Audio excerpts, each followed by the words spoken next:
الصلاة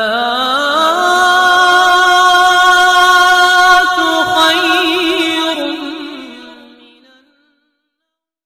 السلام علیکم ورحمۃ اللہ وبرکاتہ۔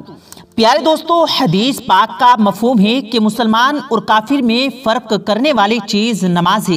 آپ کسی ہجوم میں جہاں مسلمان بھی ہوں اور غیر مسلم بھی ہوں تو کوئی تو چیز ایسی ہونی چاہیے جو ان میں فرق کرے۔ یاد رہے یہ نماز ہی ہے۔ جب وقت نماز ہوگا اس ہجوم میں موجود مسلمان فوراً نماز کے لیے چل پڑیں گے اور اپنی نماز ادا کریں گے، کیونکہ مسلمان پر 5 وقت کی نماز فرض ہے۔ اگرچہ موجودہ دور میں مسلمان نماز ادا کرنے میں کوتاہیوں کا مظاہرہ کر رہے ہیں، لیکن پھر ایسے لوگ بھی موجود ہیں اپنی نماز کا احترام بھی کرتے ہیں اور جو بھی حالات ہوں وہ اپنی نماز ادا کرتے ہیں۔ آج کی اس ویڈیو میں ہم آپ کو ایک ایسے ہی مسلمان لڑکی کی کہانی سنانے جا رہے ہیں جس نے غیر مسلم ممالک میں جا کر سر عام لوگوں کے سامنے نماز پڑھنے کی جسارت کی، تو پھر اس کے ساتھ کیا ہوا یہ دیکھ کر آپ حیرت کے سمندر میں ڈوب جائیں گے۔ غیر مسلموں کا کیسا رد عمل تھا، یہ انتہائی حیران کن تھا۔ یہ واقعہ کہاں کا ہے اور اس مسلمان لڑکی کے ساتھ کیا معاملہ پیش آیا، اس حوالے سے مکمل تفصیلات جاننے کے لیے آپ لوگوں سے گزارش ہے آپ لوگ اس ویڈیو کو آخر تک ضرور دیکھے گا۔ اس سے پہلے اگر آپ نے ہمارے اس یوٹیوب چینل کو سبسکرائب نہیں کیا تو ہمارے اس یوٹیوب چینل کو سبسکرائب کر کے بیل آئیکن ضرور دبا دیں تاکہ اسی طرح کی روز کی ویڈیو آپ کی خدمت میں لاتے رہیں۔ پیارے دوستو، ہم آپ کو اس لڑکی کا واقعہ بتاتے ہیں، لیکن اس سے پہلے آپ کو نماز کے بارے میں بتاتے چلیں کہ نماز کو مومن کی معراج بتایا گیا ہے، اور حقیقت میں مسلمانوں کو اپنی نماز کو ایسے ہی بنانی چاہیے کہ جب وہ نماز میں مصروف ہوں تو اس کو باقی کسی بھی چیز کے بارے میں خیال نہ آئے اور پھر دنیا کی کوئی بھی چیز اس کو اپنی طرف متوجہ نہ کر سکے، جیسا کہ صحابہ کرام کی نمازیں تھی۔ ہمیں بھی اپنی نماز کو ایسا ہی بنانے کی ضرورت ہے تاکہ دنیا کی کوئی بھی طاقت ہماری نماز میں خلل پیدا نہ کر سکے۔ پیارے دوستو، نماز میں ہی ایک ایسی عبادت ہے کہ اگر اس میں انسان کا دل لگ جائے، ایک بار جس کو نماز کی لذت میں محسوس ہو تو پھر اس کو نماز کے علاوہ باقی دنیا کا ہوش ہی نہیں ہوتا، جیسا کہ حضرت علی رضی اللہ تعالیٰ عنہ اور باقی صحابہ کا قصہ مشہور ہے کہ جب آپ کے بدن میں کوئی تیر وغیرہ پھنس جاتا تو اس کو نماز کے دوران نکالا جاتا تھا، کیونکہ آپ حضرات کی نمازیں ایسی تھی کہ آپ کو نماز کے دوران کسی بھی قسم کے درد کی پرواہ نہ ہوتی تھی۔ پیارے دوستو، نماز حقیقت میں ایسی عبادت ہے جس میں انسان کے رابطے ہر طرف سے منقطع ہو کر اللہ کے ساتھ جڑ جاتا ہے۔ جیسے ہی انسان تکبیر تحریمہ کرتا ہے تو وہ ہر کام اپنے لیے حرام کر لیتا ہے سوائے نماز کے اور اللہ تعالیٰ کے ساتھ ہم کلام ہونے کے۔ جب بندہ دونوں ہاتھ کانوں تک اٹھاتا ہے گویا کہ وہ اپنے ہاتھوں سے اشارہ کرتا ہے کہ اس نے دنیا کے تمام خیال اور کاموں کو پیچھے پھینک دیا ہے اور اب صرف اللہ کے ساتھ اس کا رابطہ ہے۔ یاد رہے اصل نماز وہی ہے جس میں خشوع اور خضوع ہو، ورنہ آج کل ہم جو نمازیں پڑھ رہے ہیں ان کا اللہ ہی حافظ ہے، کیونکہ کھڑے تو ہم نماز میں ہوتے ہیں لیکن دھیان ہمارا کہیں اور ہوتا ہے، دل و دماغ نماز میں نہیں ہوتے، جو کہ بڑے نقصان کی بات ہے۔ ہمیں چاہیے کہ ہم جب بھی نماز پڑھیں پورے دھیان کے ساتھ اللہ کی جانب متوجہ ہو کر نماز ادا کریں۔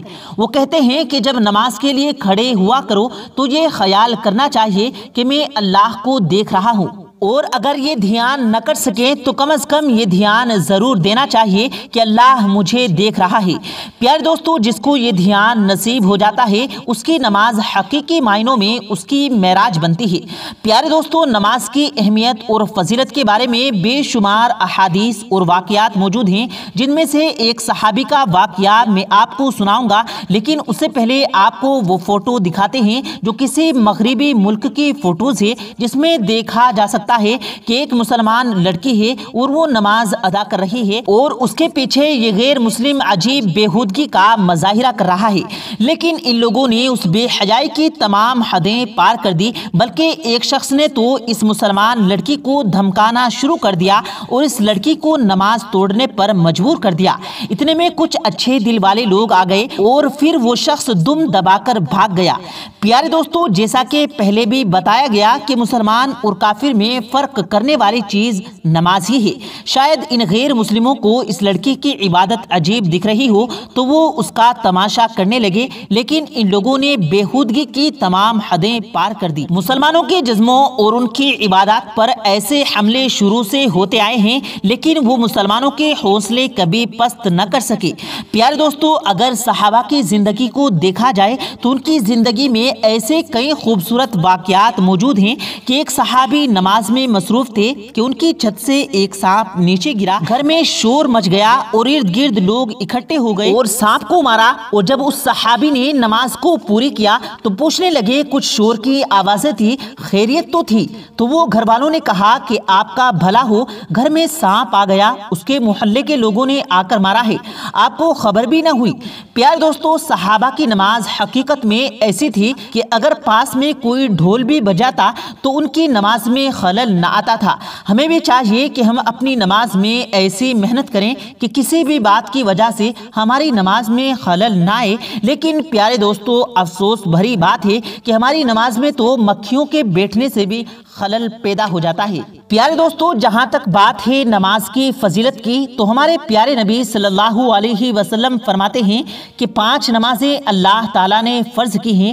جس نے نمازوں کا وضو اچھی طرح سے کیا اور انہیں وقت پر پڑھا اور رکوع اور سجدہ پوری طرح ادا کیا تو اس کے لیے اللہ تعالیٰ کے ذمے یہ عہد ہے کہ اللہ تعالیٰ اس کو بخش دے گا، اور جس نے ایسا نہ کیا اس کے لیے اللہ تعالیٰ کے نزدیک کوئی عہد نہیں، چاہے بخش دے چاہے عذاب دے۔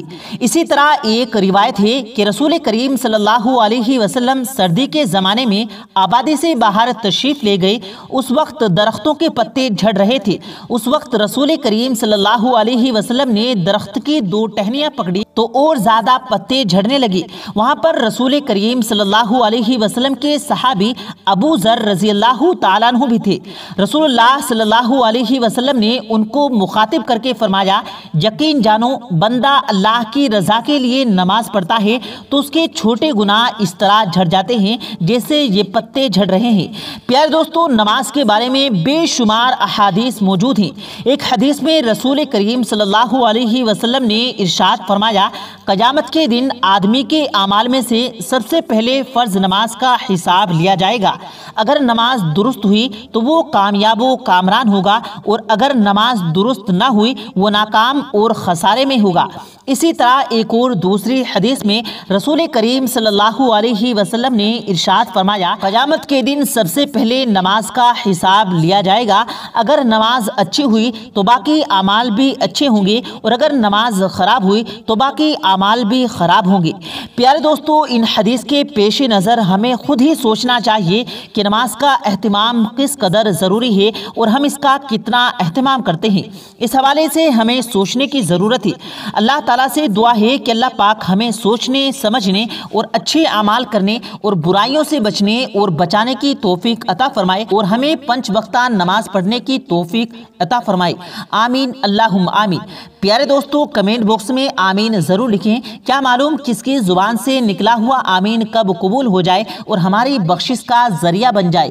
تو کمنٹ باکس میں آمین ضرور لکھیں۔ ویڈیو پسند آیا ہو تو ویڈیو کو دل سے لائک کریں، اور زیادہ سے زیادہ لوگوں تک اس ویڈیو کو ثواب کی نیت سے شیئر کریں۔ اور اس ویڈیو کے بارے میں آپ کی کیا رائے ہے کمنٹ باکس میں اپنی رائے کا اظہار ضرور دیں، اور مزید اسی طرح کی روز کی ویڈیو پانے کے لیے ہمارے چینل کو ضرور سبسکرائب کریں۔ ملتے ہیں پھر ایک نئی ویڈیو کے ساتھ، تب تک کے لیے اللہ حافظ۔